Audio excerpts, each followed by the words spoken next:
அப்போ இதையும் n times எடுத்துக்கோங்க, இதையும் n டைம்ஸ் எடுத்துக்கோங்க. இதுவும் என்ன அப்படின்னா என்ன சொன்ன மாதிரி இந்த பியூனா எஸ்ஸும் என்னது அப்படின்னா கோபாலிமர். ஏன்னா இங்கே 2 மோனோமர்ஸ் இன்வால்வ் ஆகுது. டிஃப்ரெண்ட் கைண்ட் ஆஃப் மோனோமர்ஸ் வந்து என்ன ஆகுது, இன்வால்வ் ஆகுது.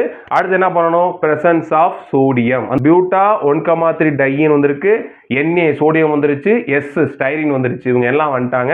இப்போ நம்ம என்ன பண்ணணும் அப்படின்னா ப்ராடக்டை பார்க்க போகிறோம். கவனமாக கவனிங்க. அங்கே பார்த்த மாதிரி தான் இவங்க ஜாயின் பண்ண போகிறாங்க, அவ்வளோதான். அப்போ கவனிங்க, இந்த பாண்டு இவரோட ஜாயின் பண்ணிடும். அப்போ கவனிங்க, இந்த பாண்டு இவரோட ஜாயின் பண்ணிடும். இது இங்கே அடுத்தடுத்த யூனிட்டுக்கு போயிடும். அதே மாதிரி இதுவும் அடுத்தடுத்த யூனிட் மோனோமர்ஸோட என்ன ஆகும் அப்படின்னா பாண்ட் ஆகும். அப்போ சார் எழுதுறத கவனமாக கவனிங்க. அப்போ இங்கே என்ன இருக்குது பாருங்க, CH2 இங்கே ஒருத்தரோட பாண்ட் பண்ணி போயிருப்பாரு. சரிங்களா? அடுத்த என்ன இருக்குது, CH. அடுத்த என்னமா இருக்குது, CH.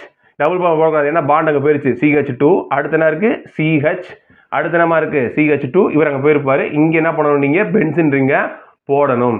ஏன்னா நீங்கள் ஸ்ட்ரக்சர் ஏதாவது தப்பு விட்டீங்க அப்படின்னா உங்களுக்கு மார்க் கிடைக்காது. சரிங்களா? அப்போ என்ன பண்ணும், இதை என்ன பண்ணுங்க, க்ளோஸ்டு ப்ராக்கெட் போட்டு என்ன பண்ணுங்க அப்படின்னா n டைம்ஸ் அப்படின்னு போடுங்க.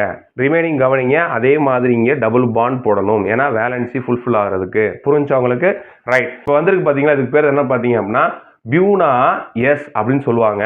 இப்போ உங்களுக்கு வந்திருக்கு பார்த்தீங்களா, இதோட நேம் என்ன சொல்றாங்க அப்படின்னா SBr அப்படின்னு சொல்றாங்க. அப்படின்னா என்ன சார் அப்படின்னா கவனித்தாங்க, ஸ்டைரீன் பியூட்டாடையின் ரப்பர். அதனுடைய ஷார்ட் ஃபார்ம் தான் வந்து என்னன்னு பார்த்தீங்கன்னா SBr.